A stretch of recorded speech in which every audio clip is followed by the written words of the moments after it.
Je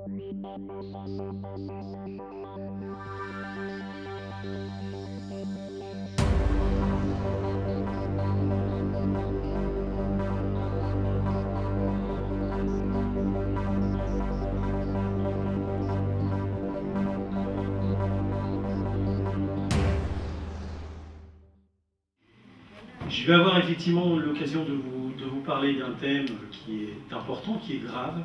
C'est celui de la santé chez les témoins de Jéhovah à travers plusieurs aspects. D'abord la transfusion, ensuite la vaccination, les greffes, et puis la sexualité. J'aurais aimé également aborder les problèmes mentaux, tous les soucis qui arrivent une fois qu'on quitte le mouvement, mais j'aurais pris la journée, puisque ne serait-ce que sur la sexualité, aujourd'hui on a de plus en plus de cas, on va le voir, de pédophilie à travers le monde. Il y a de plus en plus de procès qui sont en cours, et donc là encore c'est un sujet que j'aurais pu aborder pendant très longtemps. Comme Didier le disait, j'ai écrit un livre qui s'appelle Histoire insolite et secrète des témoins de Jéhovah. J'en ai un autre qui sort à la fin de l'année qui s'appelle Témoins de Jéhovah et pédophilie, qui porte bien son nom. Et c'est un sujet que j'aurais aimé ne jamais aborder, puisque pour l'historique, je suis né, entre guillemets, chez les témoins de Jéhovah. J'avais 1 an quand mes parents sont devenus témoins de Jéhovah. J'y ai passé 25 ans.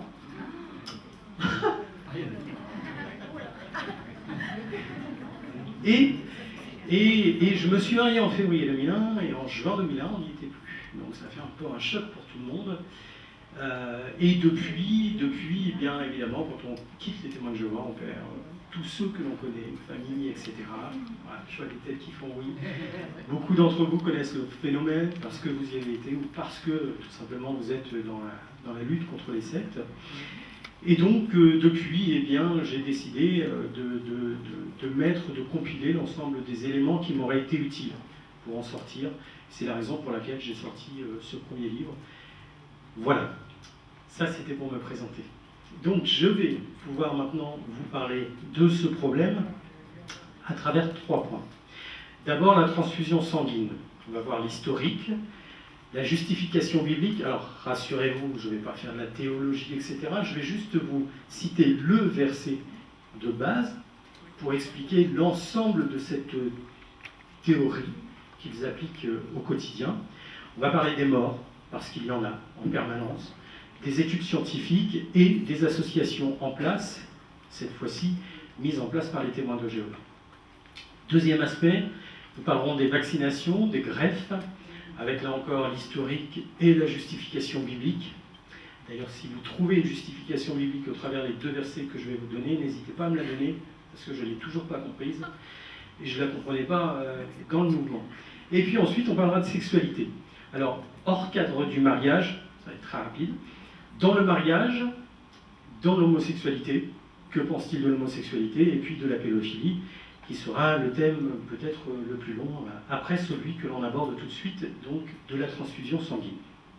Alors on va faire un bref historique, parce que c'est utile de comprendre en fait comment fonctionnent les témoins de Jéhovah. Le mouvement des témoins de Jéhovah se fait par des éclairages, des nouvelles pensées. Et donc en permanence, dans l'historique, vous trouvez une fois on vous dit on peut accepter, une fois on vous dit on ne peut pas, etc. D'accord?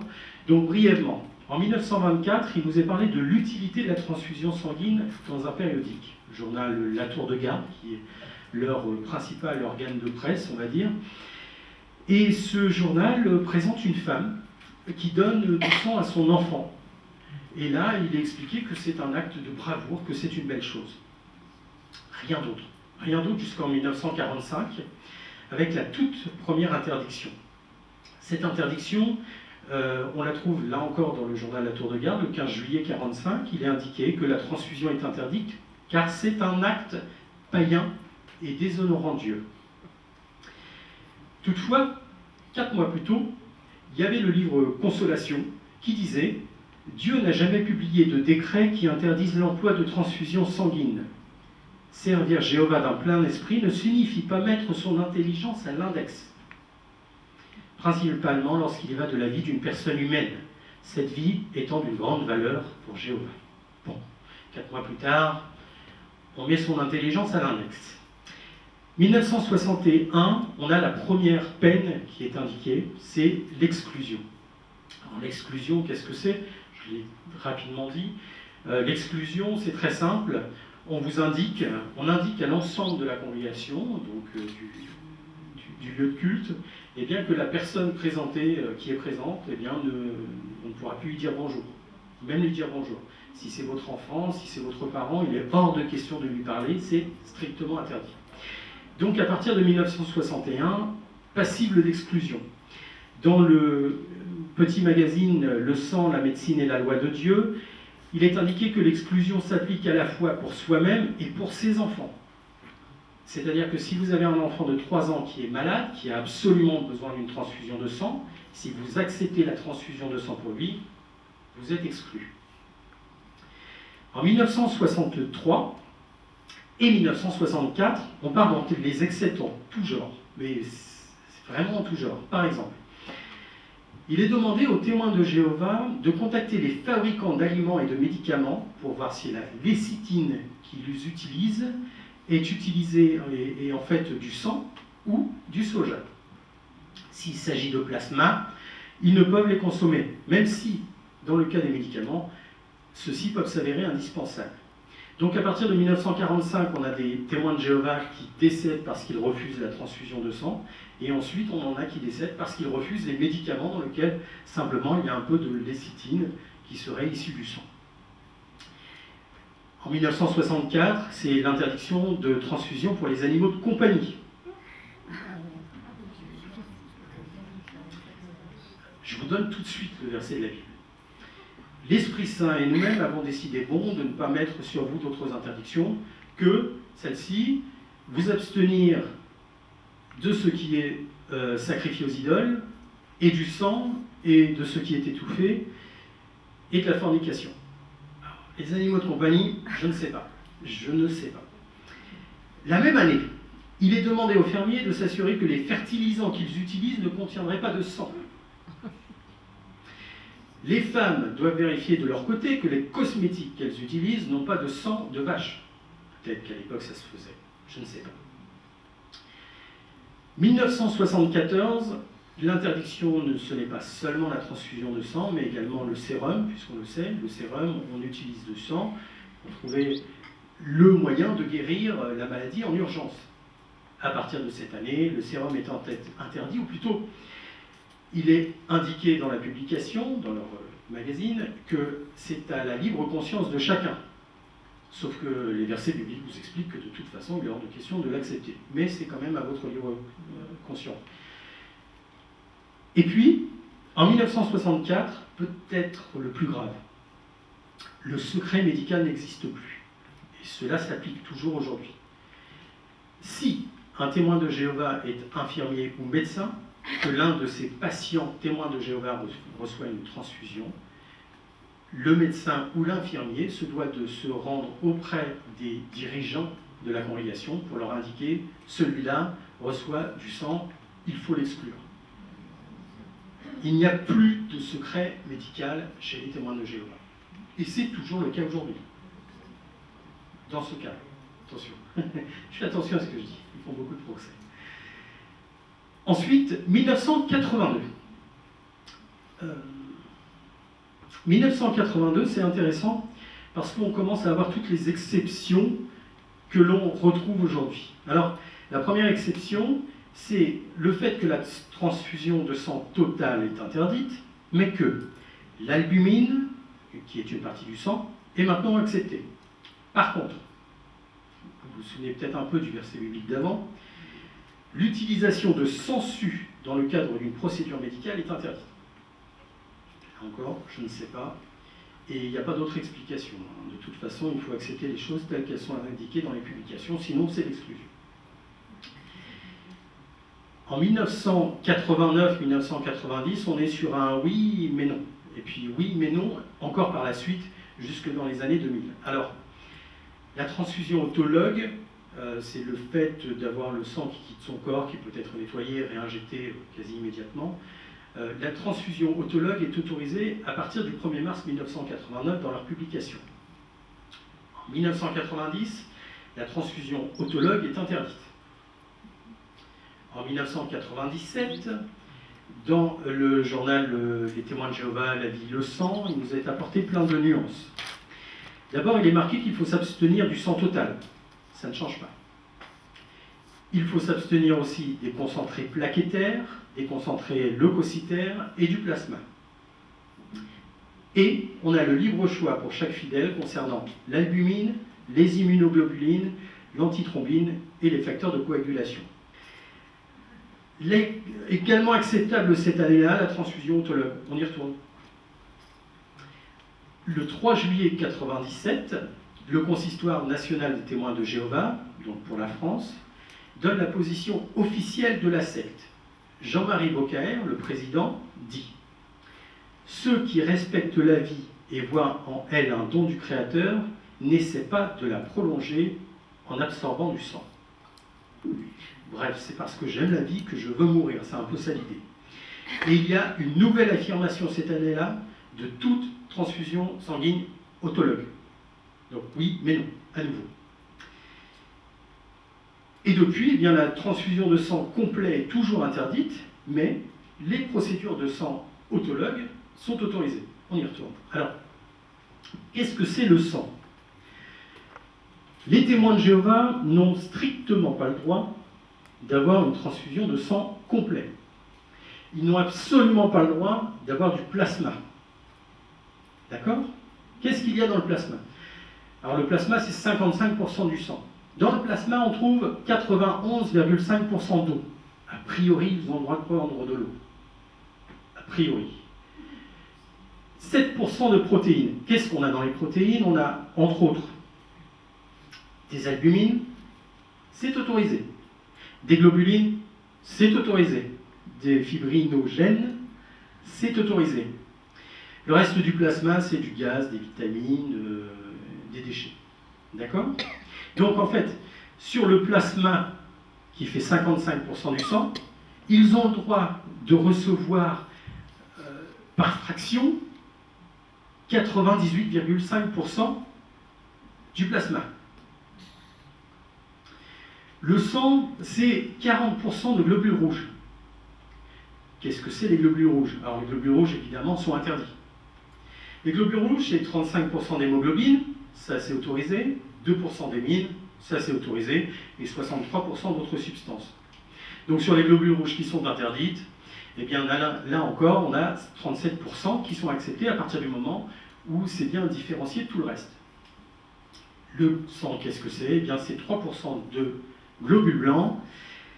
C'est interdit, sauf que bien sûr, l'interféron, lui, est accepté, c'est une partie des globules blancs. Bref. Au final, on se retrouve en permanence depuis 1945 avec des personnes qui refusent le sang, depuis les années 2000 avec des gens qui meurent, parce qu'ils n'ont pas le droit de recevoir une transfusion sanguine. D'accord? Sauf que, pris individuellement, ils ont le droit de prendre 70% des composants du sang. Cherchez la logique. C'est pas fini. C'est pas fini.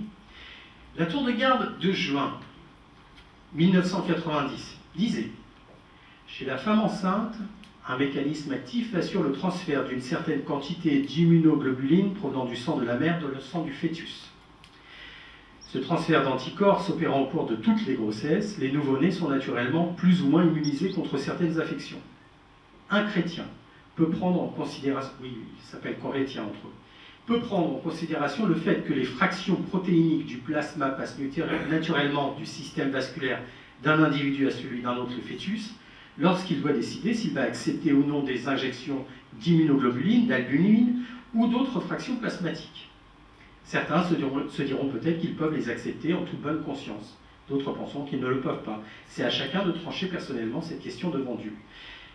Donc, on voit que, étant donné que l'immunoglobuline, l'albumine et d'autres fractions plasmatiques passent du corps de la femme à l'enfant, on peut les accepter. On est d'accord? Bien. Les globules blancs sont interdits. Je cite le docteur Jack Newman qui dit: même 6 mois après la naissance du bébé, le lait maternel contiendra en moyenne 100 000 globules blancs par millilitre, soit 10 fois plus que dans votre sang. Donc l'enfant reçoit par le lait maternel 10 fois plus de globules blancs que par le sang. On est d'accord? Alors, bon sang, pourquoi n'acceptez-vous pas les globules blancs? Alors, d'où tient cette théorie? Que dit la Bible? L'Esprit Saint et nous-mêmes, en effet, alors c'est la traduction du Monde Nouveau, et d'ailleurs ce que je vais faire, c'est que je vais prendre un livre qui s'appelle Comment raisonner à partir des Écritures, c'est un de leurs ouvrages, la version de 1989, et je vais vous lire ce qui est écrit. Alors, sang, je ne vais pas donner la définition, a priori tout le monde la connaît. Ensuite, il est dit, en tant que source de la vie, Jéhovah a énoncé des instructions précises sur l'usage que l'on peut faire de ce précieux liquide. Très bien. Les chrétiens ont reçu l'ordre de s'abstenir du sang. Actes chapitre 15, versets 28 et 29 dit, alors là je rajoute des choses parce que c'est rajouté dans leur livre, l'Esprit Saint et nous-mêmes, le collège central de la congrégation chrétienne, en effet avons jugé bon de ne mettre sur vous aucun autre fardeau que ces choses-ci qui sont nécessaires, s'abstenir des choses sacrifiées aux idoles, et du sang, et de ce qui est étouffé ou mort sans avoir été saigné, et de la fornication. Si vous vous portez bien avec soin de ces choses, vous prospérerez. Portez-vous bien, c'est la fin du verset biblique que je n'avais pas mis. Ensuite, il est marqué, l'absorption de sang est mise ici au même rang que l'idolâtrie et la fornication, pratique dont nous désirons assurément nous garder. D'accord. Alors l'absorption de sang est mise ici au même rang que l'idolâtrie et la fornication. C'est quoi l'idolâtrie? Parce que là, dans le verset, s'abstenir des choses sacrifiées aux idoles et du sang, fornication y viendra après. Mais s'ils s'abstiennent du sang, ils s'abstiennent évidemment de l'idolâtrie. On est d'accord? Alors, j'ai pas pris le livre avec moi parce qu'il est très gros. Je viens du Havre, c'est moi qui ai mis le beau temps.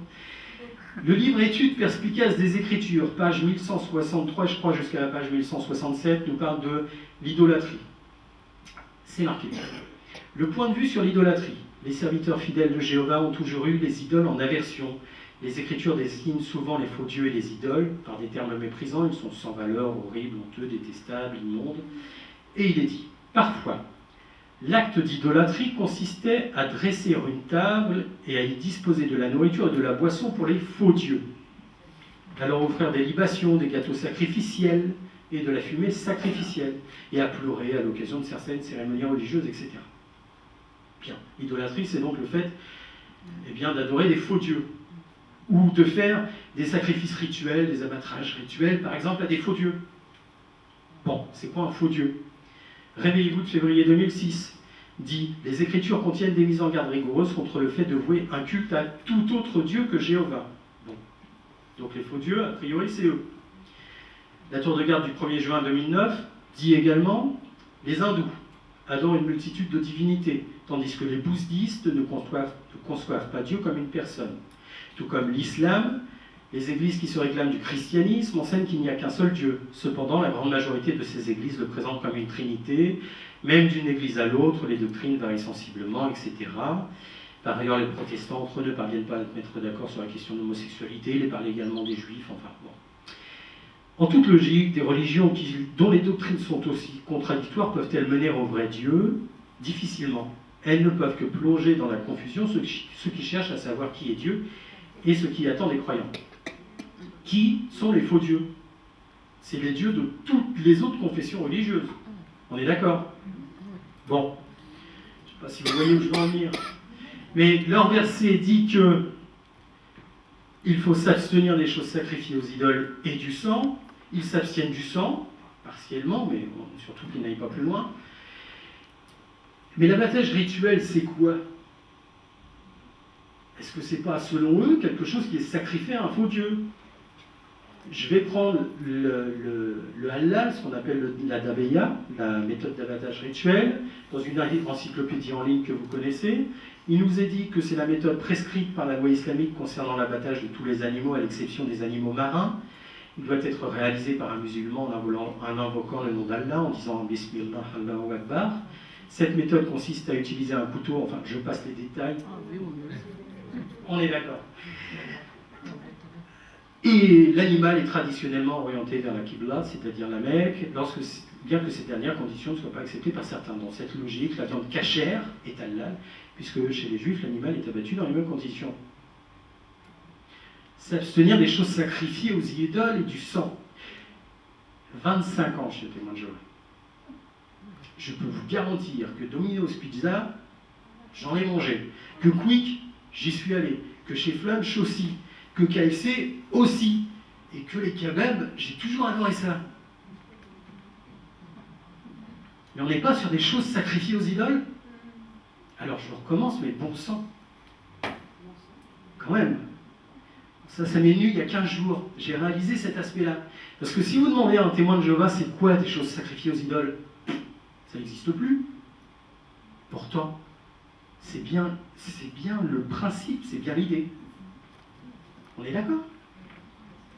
Merci.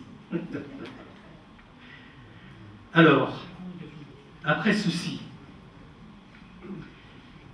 on a dit, ils n'acceptent pas de sang complet, ils n'acceptent pas de plasma, pas de globules, mais ils disent oui à 70% des composants, pris individuellement. Acte 4, chapitre 15, versets 28 et 29, ils décident de n'appliquer du passage que ce qui met leur vie en danger. Alors, est-ce qu'il y a vraiment des témoins de Jéhovah qui en meurent? Merci, j'ai fini. Oui, ce matin, on a la personne qui était l'ami Vilut qui l'a indiqué. Il y a un décès très récent en France d'une femme. Il n'y en a pas qu'un. En 1985, il y a eu un gros scandale au Japon parce qu'à Kawasaki, l'AFP était présente pour filmer un enfant qui disait « Je veux vivre, je ne veux pas mourir, je veux vivre, je ne veux pas mourir ». Il avait 10 ans. Ses parents ont refusé qu'il soit soigné. Il en est mort. Le 22 mai 1994, un Réveillez-vous, leur deuxième journal officiel, titrait « Des jeunes qui accordent la priorité à Dieu ». La couverture était composée d'une vingtaine de photos d'enfants dont certains sont morts parce qu'ils ont refusé la transfusion de sang. Je vous donne un extrait de ce périodique. Dans les temps anciens, des milliers de jeunes gens sont morts pour avoir accordé à Dieu la priorité. Aujourd'hui encore, des jeunes montrent la même détermination à ceci près qu'ils le font dans des hôpitaux et dans des salles de tribunal et qu'il est question de transfusion sanguine. En avril 2001, on va parler un petit peu de la France, il y a un jeune homme qui s'appelle Rémi, qui a 21 ans. Rémi est témoin de Jéhovah. Sa maman est témoin de Jéhovah. Sa maman est à son chevet. Son père, qui est témoin de Jéhovah, ne pourra pas accéder à son chevet. Certaines associations à l'époque, dont l'une a des filles, ont fait des actions pour essayer de faire en sorte que le Rémi soit sauvé. Que les anciens, alors les anciens ce sont les responsables locaux du mouvement, c'est les petits gourous locaux comme je les appelle, ils sont là pour faire en sorte, pour donner la justice, ils sont là pour vérifier que tout le monde fait bien ce qu'on leur dit. Les anciens refusaient que le père accède à son fils. Rémi a été emmené d'un hôpital à un autre, en France. Arrivé dans ce second hôpital, le médecin voit l'enfant et dit « Non, je ne peux rien faire. Il faut le transfuser. » Il est emmené en Allemagne, où évidemment il meurt. Il semblerait que le dernier acte de Rémi ait été de porter plainte contre son père, parce que celui-ci aurait fait du harcèlement, quand même. Personnellement, en 2001, je sortais des témoins de Jéhovah. Je suis allé voir mon père, qui a été ancien, et je lui ai dit, mais, enfin, t'en penses quoi? Sa réponse a été « J'aimerais avoir autant de courage que lui ». On appelle ça des kamikazes. On est d'accord? Merci. Plus récemment, en 2015, en avril, il y a eu un scandale mondial avec une Australienne de 28 ans, enceinte de 7 mois.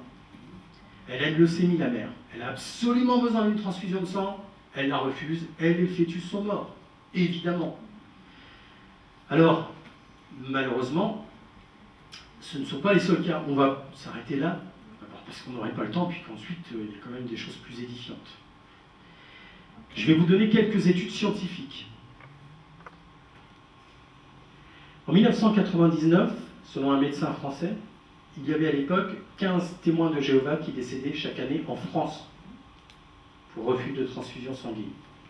À l'époque, ils étaient environ 120 000, aujourd'hui ils sont un peu plus de 130 000. Donc au moins un tous les mois qui décède en France.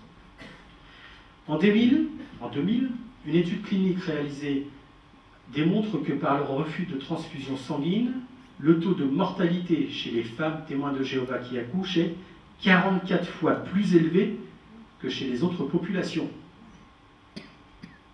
En 2001, lors de leur congrès annuel, les gynécologues américains ont constaté une surmortalité néonatale de 20% chez les enfants issus de familles témoins de Jéhovah, faute de soins adaptés. Et en 2003, une étude de Jerry Bergman et de David Reed indique qu'il meurt chaque année entre 450 et 1150 témoins de Jéhovah dans le monde pour refus de transfusion sanguine. En 2003, il y avait 6 millions de témoins de Jéhovah. Aujourd'hui, ils sont 8 millions.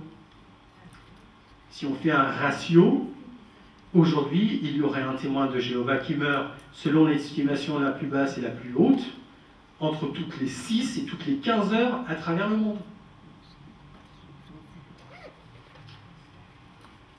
Ce qui m'amène aux associations. En 1979, ils ont créé partout à travers le monde ce que l'on appelle les comités de liaison hospitaliers, les CLH. Ce sont des responsables locaux, les anciens, qui veillent tout simplement à défendre le refus de témoins de Jéhovah dans les hôpitaux, dans les cliniques, et puis auprès des bonnes personnes, les avocats, les juges, etc. Mon père a été membre des CLH. Et pour la petite histoire, à l'âge de 10 ans, j'ai été opéré du pied. Je n'avais aucune chance, entre guillemets, de recevoir une transfusion de sang. J'ai été emmené à un hôpital où 3 hommes sont arrivés en grand costume cravate à mon lit d'hôpital avec mon père. Et mon père m'a fait signer un document disant que j'étais prêt à mourir plutôt que d'accepter une transfusion de sang. C'est ça les CLH. En 2000, en France, le Bureau d'information des témoins de Jéhovah a organisé une campagne de communication sur le thème « Médecine et chirurgie sans transfusion ». 20 millions de brochures ont été distribuées, 21 conférences pseudo-scientifiques ont été faites. Elles ont été faites auprès, non pas du grand public, mais surtout des médecins, en leur apportant des éléments comme s'ils étaient vrais. Pour continuer dans ce sens, les comités de liaison hospitaliers, en 2005, ont fait la diffusion d'un DVD nommé « Stratégie alternative à la transfusion, simple, sûre, efficace ». On l'a vu, hein. Un mort toutes les 6 heures, c'est efficace. L'Académie nationale de médecine et la Haute Autorité de santé ont été saisies. Elles ont dénoncé, je cite, des approximations et surtout des oublis tout à fait nuisibles à la sécurité transfusionnelle, ainsi que l'absence de preuves sur les principes évoqués dans le DVD. De son côté, l'Ordre des médecins a parlé de méthodes pseudo-scientifiques car uniquement orientées vers leur finalité, sans validation ni développement de raisonnement critique. Et il y a régulièrement des associations, des entreprises qui sont créées pour toucher les personnels des hôpitaux, pour toucher les avocats, les juges, pour faire pression. En 2007, il y a eu, pour le grand public, la création de l'association Mission Solidarité. Elle a pour objectif d'aider et soutenir moralement, matériellement les personnes fragilisées par les aléas et les épreuves de la vie, notamment la maladie. Apporter son concours à toute initiative et à toute action caritative de nature à favoriser l'assistance et l'information dans le respect de la dignité humaine. On va parler de sang a priori, sauf que bien sûr, c'est un organe français de diffusion des théories sur les soins sans transfusion sanguine. Voilà ce que je souhaitais vous dire sur la partie transfusion de sang. Passons maintenant à la vaccination et à la greffe. Bref historique, en 1929, un journal Réveillez-vous dit que, alors tout à l'heure on a parlé des théories fumeuses, vous savez, la conspiration, bon. 1929, ils étaient en avance sur Internet. Les personnes feraient mieux d'avoir la variole que de se faire vacciner parce que cette dernière répand les germes de la syphilis, du cancer, de la lèpre et de beaucoup d'autres maladies répugnantes. Par conséquent, la pratique de la vaccination est un crime, un acte de violence et une illusion. Fin de citation. 1931. La vaccination est une violation directe de l'alliance éternelle que Dieu contracta avec Noé après le déluge. Vous voulez le verset tout de suite? Genèse, chapitre 9, verset 4. C'est juste ce verset-là. Hein. J'invente rien. Sinon, je serai attaqué en justice. De toute façon. Seulement, la chair avec son âme, vous ne devez pas la manger. Point final. Violation directe de l'alliance éternelle que Dieu contracta avec Noé après le déluge. Donc, depuis 1929 jusqu'en 1953, interdiction de la vaccination. 1953, enfin, autorisation de la vaccination, avec le journal qui dit « Il ne semble pas qu'elle constitue une transgression de l'alliance établie avec Noé. » L'éclairage a été long. Les nouvelles ampoules, ça. Ensuite, la greffe et la transplantation. Alors, au début, super. 1949, le journal Réveillez-vous dit « C'est un choix personnel ». 1961, il semble qu'aucun principe ou loi scripturale ne soit impliqué, c'est de ce fait quelque chose que chaque individu doit décider pour lui-même. 1968, revirement de situation. Je cite le Réveillez-vous de septembre 68. Il est des personnes, les témoins chrétiens de Jéhovah notamment, qui considèrent toutes les transplantations d'organes entre humains comme du cannibalisme. Il n'a pas vu venir. En effet, utiliser la chair humaine pour soutenir sa propre vie, n'est-ce pas de l'anthropophagie? Anthropophagie. Fermez les guillemets. En juillet 69, Milton Henschen, futur président de la Watchtower, donc le siège mondial des témoins de Jéhovah, déclare dans une interview, j'ouvre les guillemets, la transplantation d'organes est vraiment du cannibalisme. Dans les greffes, vous prenez quelque chose d'une autre vie pour soutenir votre propre vie. Nous sommes convaincus que de la résurrection, nous ne craignons pas la mort. Bravo, un peu moyen. Mars 73, ces hommes assimilent donc les greffes d'organes au cannibalisme conformément au point de vue biblique que les témoins de Jéhovah ont toujours soutenu. Juin 1980, en ce qui concerne la transplantation de tissus ou d'os d'un corps humain dans un autre, il appartient à chaque témoin de Jéhovah de prendre une décision en accord avec sa conscience.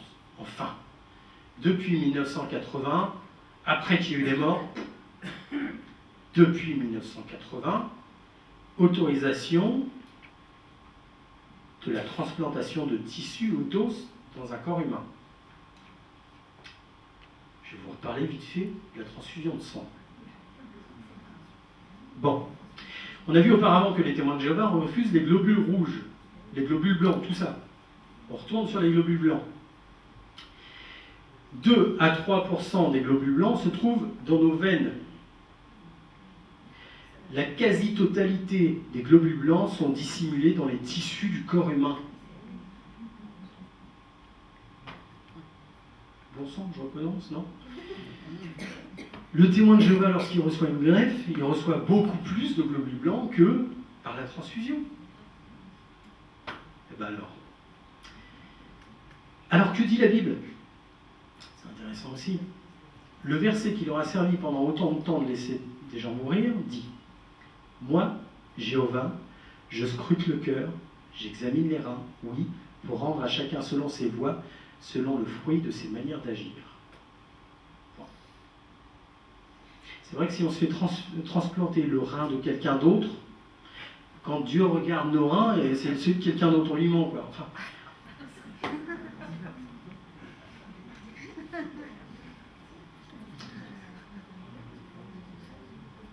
sexualité. Ah, j'ai pas d'image. Oh. Ça me détend. On va commencer en dehors du mariage. On va continuer. Non, on va parler en dehors du mariage. Strictement interdite. Depuis toujours. On va pas faire d'historique. Pas le droit. Ni masturbation, ni film érotique, ni film pornographique, ni image, rien. Conséquence. Les témoins de Jéhovah se marient extrêmement jeunes. Dès qu'ils peuvent, 18-19 ans, mariage. On se retrouve donc avec des familles composées extrêmement tôt, qui ne peuvent pas divorcer. Divorce est interdit, sauf si on trompe le conjoint. Donc au final, on se retrouve avec des couples qui restent avec beaucoup de mésamour pendant très longtemps, ou alors qui divorcent, mais le jour du divorce, eh bien on est exclu. Et donc on perd tous les membres de sa famille, etc. Je ne reviens pas là-dessus. Le mariage est par ailleurs très fortement conseillé dans le Seigneur seulement, ça veut dire uniquement entre témoins de Jéhovah. Il n'y a personne dans votre congrégation qui vous intéresse, tant pis pour vous. La masturbation. Merci. Pas le droit. Les anciens de chaque congrégation ont un livre strictement confidentiel que personne ne doit pouvoir lire, etc. Donc je vous en donne un morceau. Après. Le livre Les jeunes s'interrogent, qui est là destiné à tout le monde, en 2011, dit « La masturbation insuffle peu à peu un esprit totalement égocentrique. »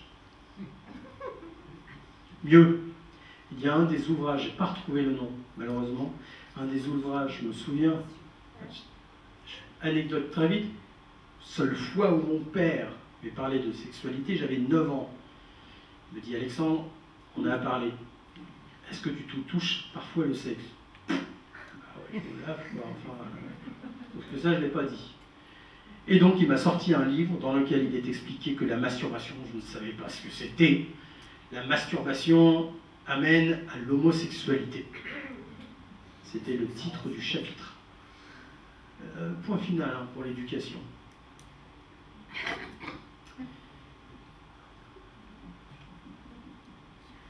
Et puis, quand je disais que tout ça c'est interdit, on est toujours avant le mariage, sauf que parfois, il est indiqué qu'il ne faut pas se marier.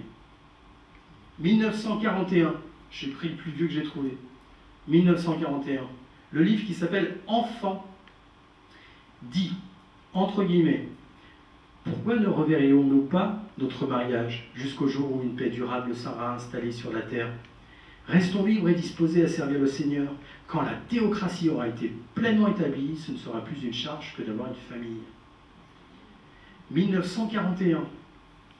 Eh bien, mais des personnes ont refusé de se marier parce qu'elles attendaient la fin du monde en 1941. Et ce que je viens de lire, c'est quelque chose qui est revenu régulièrement et qu'aujourd'hui encore on entend dans certains discours chez les témoins de Jéhovah, dans des grandes assemblées. Il est expliqué que peut-être qu'il faudrait remettre à plus tard le mariage ou même parfois le fait d'avoir des enfants. Parlons donc du mariage. On a le droit à tout. Non, ça serait trop beau. En 1969, cherchez pas pour l'année, première fois, 1969, le journal La Tour de Garde évoque pour la première fois les pratiques sexuelles interdites chez les témoins de Jéhovah. Il y apparaît que seule la pénétration vaginale est acceptée. Tout le reste est interdit. Je ne donne pas les détails. L'enseignement nouveau est basé sur la Bible. Il est cité Romains chapitre 1, versets 24 à 27, qui nous parle de choses qui sont interdites, orales, anales, et qui est adressé aux homosexuels. Rien à voir avec le couple tel qu'il est conçu pour les témoins de Jéhovah. Rien à voir. Mais à partir de 1969, les responsables des congrégations sont invités à poser la question à chacun pour s'assurer que leur sexualité est convenable. Et on se retrouve à partir de ce moment-là avec des couples qui se séparent, avec des personnes qui étaient mariées, qui sont devenues témoins de Jéhovah après avoir été mariées, qui étaient mariées avec des non-chrétiens, comme ils le disent, et donc avec un nombre important de divorces. Sauf qu'en 1974, 5 ans plus tard, un périodique la tour de garde toujours, dit « Il ne revient pas aux anciens de la congrégation d'essayer de régenter les pratiques sexuelles entre conjoints, ni de prendre des mesures d'exclusion pour ce seul motif. » Pendant 5 ans, ils ont détruit un grand nombre de familles et pof, on n'y revient. C'est bien, sauf que 9 ans plus tard, la tour de garde, à nouveau, évoque la copulation, enfin les copulations comme interdites. Il nous parle de relations conjugales contre nature, passibles d'exclusion, donc on recommence. Et aujourd'hui, leur sexualité est réglementée de la même façon. L'homosexualité, vous connaissez l'histoire de Sodome et Gomorrhe, c'est à peu près la seule que l'on indique aux témoins de Jéhovah. Les homosexuels, ils ont tous été massacrés par Dieu. Le livre des Anciens, quand il parle de l'homosexualité, il n'hésite pas à mettre à l'intérieur, dans le même paragraphe, la bestialité, la zoophilie. Pourquoi pas? J'aurais pas le temps de citer le passage, mais voilà, je pourrais le mettre à disposition. De toute façon, j'aimerais l'intégralité du texte, bien entendu. Là, j'ai oublié. Les témoins de Jéhovah n'hésitent pas à utiliser un passage de Lévitique, chapitre 20, verset 13, pour affirmer leur position, qui dit que lorsqu'un homme couche avec un mâle comme on couche avec une femme, tous deux ont fait une chose détestable, ils doivent absolument être mis à mort, leur sang est sur eux. Et dans tous leurs autres ouvrages, il a indiqué la même chose, tout en omettant que pour eux, le Lévitique, les lois des Lévitiques ont été annulées, abandonnées, puisque Jésus est venu sur terre et que de ce fait, il a changé la loi. Puisque vous vous souvenez, acte 15, versets 28 et 29, vous abstenir juste de ces choses. Et puis en 2016, cette année, je crois que c'est en juin, mais les témoins de Jéhovah ont fait beaucoup couler d'encre, surtout au Canada, parce qu'ils ont sorti une vidéo, c'est un film d'animation pour les enfants, où on voit une petite fille toute fière d'apporter un dessin à sa maman. Elle revient de l'école. Sur ce dessin, on voit un papa, une maman, une petite fille, elle, et son petit frère. Bon, la famille idéale pour eux. D'accord? Et la petite dit, que sa copine Chloé, elle a fait un dessin avec 2 mamans et une fille. Quelle est la réponse de la mère? Après avoir expliqué que, je cite, « Chacun se fait une idée de ce qui est bien et de ce qui est mal », la mère ajoute que le plus important, c'est ce que Jéhovah pense. De fait, le bonheur n'existe que dans le mariage comme décrit dans la Bible, à savoir un homme et une femme. Ceux-là vivront éternellement dans le paradis, ce qui signifie que tous les autres vont être tués. Et la petite fille est invitée à retourner voir les mamans homosexuelles, et est invitée à retourner voir la petite copine de classe, pour lui parler du paradis, des animaux et de la résurrection. Puis surtout du fait que ces 2 mamans vont mourir. Ce document, visible évidemment en ligne sur le site des témoins de Jéhovah, est à destination des enfants. Dans le même registre, et pour clore ce thème, les témoins de Jéhovah mettent à disposition sur leur site internet aujourd'hui des petits dessins à colorier. Et dans ces petits dessins, il y en a un qui s'appelle « Deviens l'ami de Jéhovah ». Le dessin propose à l'enfant de visionner d'abord la vidéo et puis ensuite de colorier les couples comme Jéhovah les aime. C'est Noé et sa femme, Joseph et Marie, Aquila et Priscille. Avec cette question, ce que pense Jéhovah du mariage a-t-il changé? A-t-elle changé? Ensuite, la pédophilie. Le discours officiel, je vais être très clair, est très bon. Les témoins de Jéhovah n'ont jamais soutenu la pédophilie. Officiellement. La Watchtower, elle protégeait vos enfants, qui aborde également le problème des prédateurs sexuels. En 2007, Réveillez-vous rappelle que la Bible désapprouve ouvertement l'inceste. C'est classé dans les viols passibles d'emprisonnement. Plus récemment, un des livres qui est sorti il y a peu, qui s'appelle « Approchez-vous de Jéhovah », indique que dans l'Antiquité, toute forme d'inceste encourait une peine de mort. Bien. Jean-Marie Beaucaire, président de l'Association des témoins de Jéhovah de France, a réalisé un texte destiné au grand public en 2008. Il dit « Dans un monde où de nombreux enfants sont victimes des prédateurs sexuels, les médias se font parfois l'écho d'accusations d'atteinte sexuelle sur des mineurs qu'auraient commises ou passées sous silence certains témoins de Jéhovah. Des accusations graves sont ainsi lancées publiquement.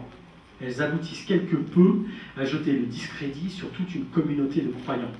Sensible à la détresse des victimes, l'association cultuelle des témoins de Jéhovah de France entend rappeler la façon dont elle considère les agressions sexuelles sur mineurs et les actions de prévention qu'elle mène dans ce combat, dans ce domaine depuis des décennies. » Très bien. Le président donc des témoins de Jéhovah en France continue en disant que l'idée selon laquelle les témoins de Jéhovah dissimuleraient sciemment aux autorités des actes d'agression sexuelle commis sur des enfants est absurde et inacceptable. Une telle dissimulation irait à l'encontre de la morale chrétienne. En interne,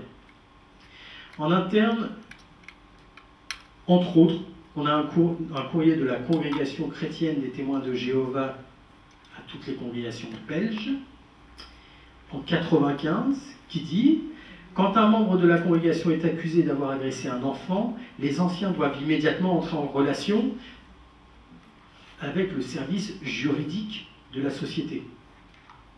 En Belgique, les autorités respectent le secret d'une confession reçue par un ministre du culte. Un ancien qui a reçu une telle confession ne se trouve pas dans l'obligation, en vertu du secret moral de la confession, de révéler les faits aux autorités. » Je vous donne également un courrier datant de 1998 qui a été envoyé par la filiale australienne des témoins de Jéhovah à destination du siège international de Brooklyn à l'époque. On y lit. Ce sont bien des témoins de Jéhovah qui écrivent au siège. Jusqu'à présent, les frères s'attendent généralement à ce que les anciens gardent toutes les questions confidentielles. En Australie, il est arrivé que certains anciens aient été préparés à accepter une peine pour outrage au tribunal plutôt que de divulguer des informations confidentielles. Cependant, nous nous demandons maintenant si les anciens doivent se conformer à la loi quant à l'obligation de signalement ou s'il y a une exemption possible. Fin de citation. Bien sûr, ce courrier n'aurait pas dû être lu aujourd'hui, il n'existe pas officiellement. Clairement donc, en 1998, les anciens australiens s'inquiétaient des consignes données par le siège américain. Et ce siège américain a toujours le même type de consignes. La dénonciation n'est donc pas la règle, la dénonciation auprès des autorités compétentes. Alors, quel est le mode de défense des témoins de Jéhovah? D'abord, on l'a dit, c'est faux. Ça n'existe pas. Les témoins de Jéhovah ne sont pas informés du fait qu'il y a des procédures, des procès en cours un peu partout.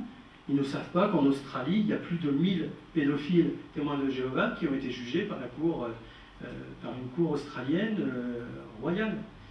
Ils ne savent pas. Ils ne peuvent pas le savoir. Ils ne croient que ce que leur dit la société. Et la défense, si vous parlez avec un témoin de Jéhovah en lui disant « mais voilà ce qui se passe », ah oui, mais c'est pire ailleurs. C'est pire ailleurs. Ah oui, les catholiques. Le meilleur ennemi des témoins de Jéhovah depuis toujours, ça a été l'Église catholique. Affirmant que le silence doit être rompu dans les cas de pédophilie, le périodique Réveillez-vous du 8 octobre 1993, là ils disent qu'il faut dénoncer les actes de pédophilie auprès des autorités. Attention, hein. Oui, en 1993, ils le font pour l'Église catholique. Je cite. On en veut pour exemple ce constat établi récemment par la Conférence canadienne des évêques catholiques. C'est une conspiration générale du silence qui a permis aux sévices sexuels flagrants perpétrés sur des enfants de continuer pendant des dizaines d'années au sein du clergé catholique. À propos de l'ampleur du fléau qu'est l'inceste, la revue Time parle également d'une conspiration du silence qui ne fait que perpétuer le drame dans les familles. C'est la seule fois où ils abordent ce thème réellement. Alors, est-ce qu'il y a vraiment un problème? Bien oui, je l'ai dit déjà quelque peu, mais il y a un sérieux problème. L'association Silent Lump, une association américaine qui rassemble des documents, des éléments qui cherchent évidemment à emmener en procès bien les auteurs de ces actes, et puis les anciens qui ont caché les choses, et le siège des témoins de Jéhovah, et bien cette association a récupéré en 2002 un document qui est conservé au siège de New York, qui comprend alors 23 720 noms de pédophiles, recensés par les témoins de Jéhovah dans leur rang. Et attention, ce sont uniquement les pédophiles qui ont été reconnus comme tels. On va y venir après. Il est intéressant de constater que si on fait un ratio nombre de fidèles par rapport au nombre de pédophiles connus, il y aurait, selon ces chiffres, qui n'ont jamais été contestés par la Watchtower, par le siège, au contraire, ils ont dit que ça existe, le fichier existe. Il y aurait un pédophile dans ce cadre pour 260 témoins de Jéhovah aux États-Unis. Une congrégation, c'est un peu moins d'une centaine de membres. Une église. Donc dans une congrégation sur 3, en moyenne, on aurait un pédophile aux États-Unis. Si on applique, et là c'est l'association Silent Lump qui parle, si nous appliquions un ratio similaire aux 60 millions de catholiques américains, puisque eux c'est ce qu'ils disent, hein, c'est pire ailleurs, cela voudrait dire qu'il y aurait 230 769 catholiques violeurs d'enfants dans le pays. Il semble irréaliste de croire que ce type de rapport pourrait exister dans l'Église catholique. Pourtant, avec les témoins de Jéhovah, le rapport pourrait être pire si l'on considère que de nombreux fidèles n'ont pas été signalés, puisqu'il y a la loi du silence. Ce qui nous amène à la règle des 2 témoins. Comment sont jugés les cas de pédophilie dans une congrégation de témoins de Jéhovah? Il faut 2 témoins au minimum de l'acte.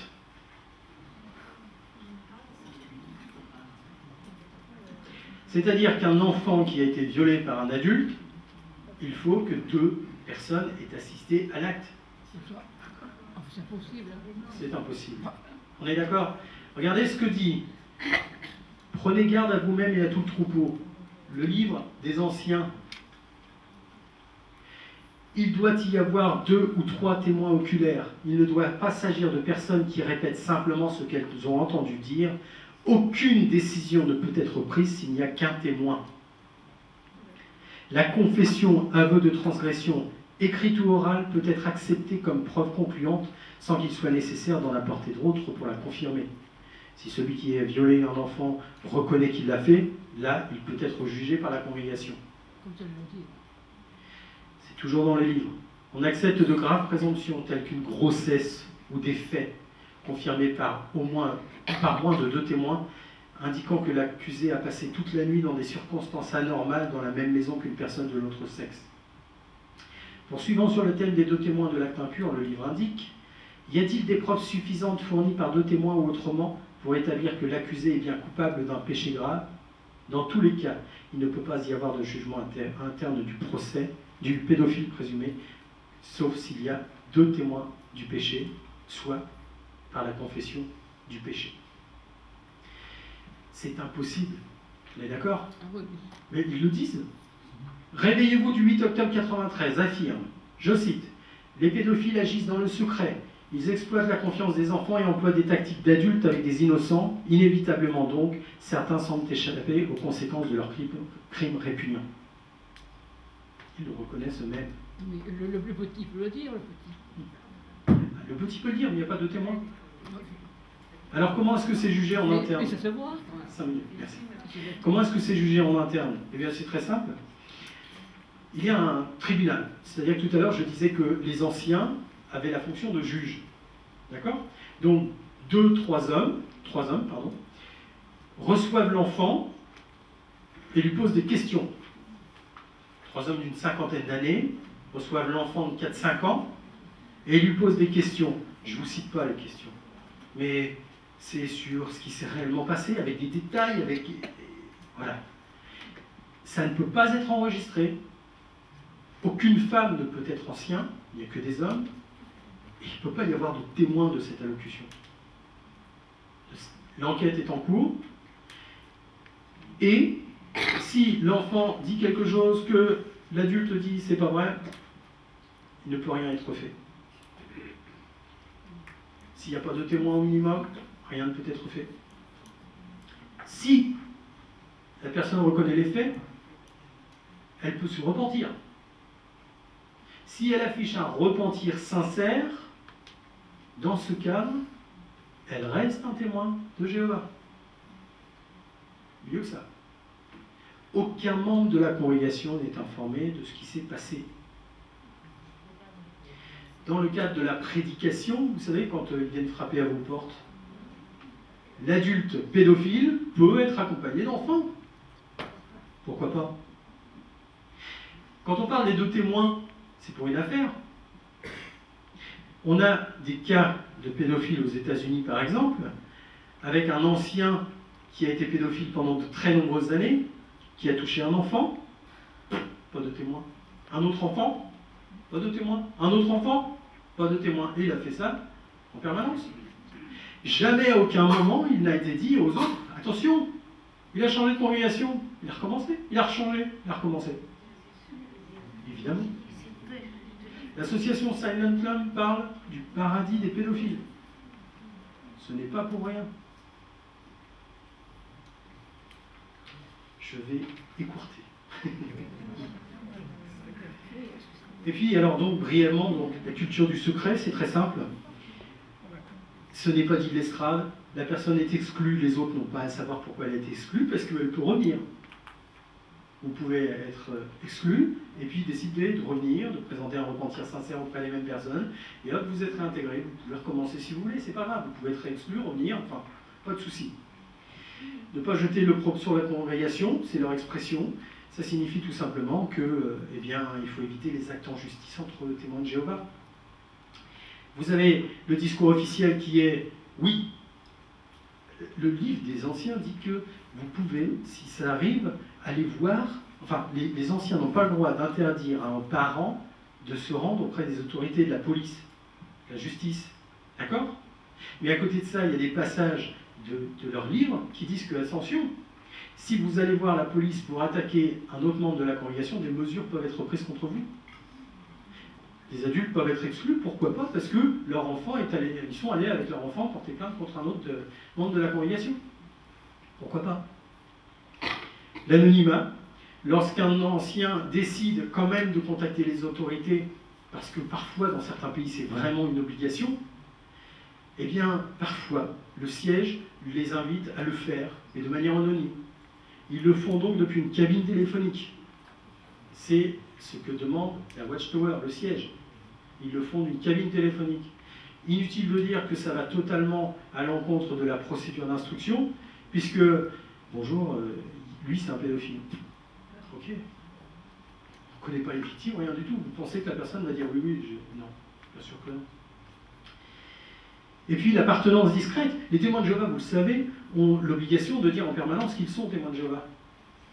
Sauf que le jour où ils se retrouvent jugés pour de tels problèmes, personne ne dira jamais qu'il s'agit d'un témoin de Jéhovah. Ce qui fait qu'effectivement, on a des procès qui sont en cours régulièrement. Personne ne sait qu'il s'agit d'un témoin de Jéhovah qui est attaqué en justice. Donc, ça n'existe pas. Ils peuvent conserver le même discours et dans les congrégations dire ça n'existe pas. Ils ne le savent même pas. Voilà ce que je pouvais dire. Merci. Merci. J'ai deux questions et vous y répondrez comme vous souhaitez.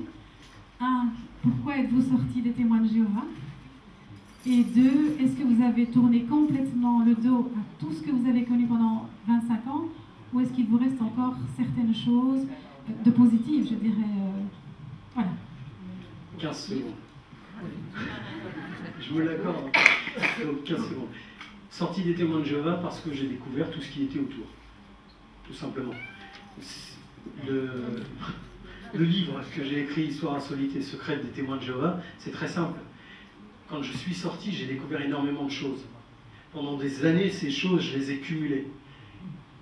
Et je suis convaincu qu'aujourd'hui, quelqu'un qui veut en sortir, il faut qu'il apprenne tout d'un coup. Ça, c'est ma position. Et le fait de l'avoir écrit, c'était justement pour tout m'enlever d'un coup. Et aujourd'hui, est-ce qu'il me reste quelque chose? Contrairement à beaucoup, quasiment tous les témoins de Jéhovah, Armageddon, etc., du fait que je me sois autant documenté, mais dans le livre, je rapporte 300 choses qui sont d'une absurdité totale, ce qui fait que je ne peux plus du tout croire. Mais parce que je me suis donné tous ces éléments. Mais c'est vrai que généralement, quand on quitte les témoins de Jéhovah, il nous reste toujours des petites choses, la crainte de mourir demain. Merci Alexandre.